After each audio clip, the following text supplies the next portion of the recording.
This is something a little special. For a very, very short period of time, I've been handed the key to the Aston Martin DBS Superleggera. Superleggera, as you may know, is English for superleggera, which is Italian for super light.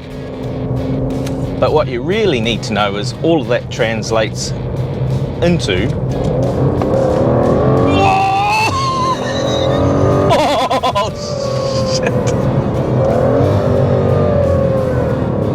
an absolute animal. Alright, so what is the Aston Martin DBS Superleggera really?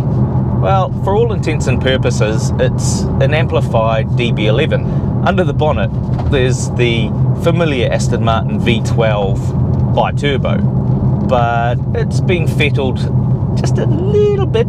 It's now producing 533 kilowatts, which is just quite mind-boggling. If you put that into the old money, that's 715 horsepower. And you don't really get to drive many 700 horsepower cars very often, but what I can tell you is when you do, very special things happen.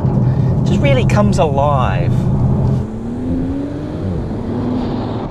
So in essence, it's a GT car, which means, you know, it's got some presence on the road. It's significant in its size. It's, you know, got these big, beautiful hips at the back. It's really got genuine road presence, and it's comfortable. You know, in GT mode, you can just burn through miles, and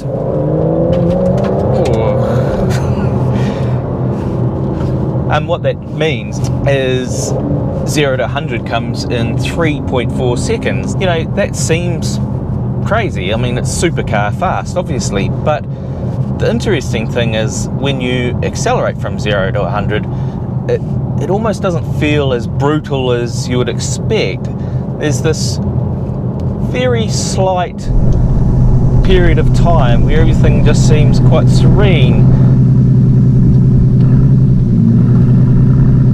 It sort of lulls you into this false sense of security that it's going to be all okay, and then just decides to smash you over the head with a chainsaw.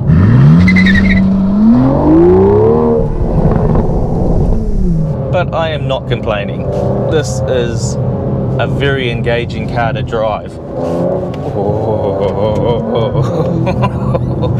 It's not for the faint-hearted, but for those who want to really get a sense of being one with a car, it's a fantastic experience. And what Aston Martin have done really well, considering it is a GT car, and it's, you know, it's a large car, they've really made this car feel a lot smaller than it really is. I mean, it's just so sharp. The steering is just weighted perfectly. It's got a really positive turn-in. It gives you plenty of feedback. And, you know, while I say it's a bit of an animal, there is still, you know, ample grip from those huge rear tyres.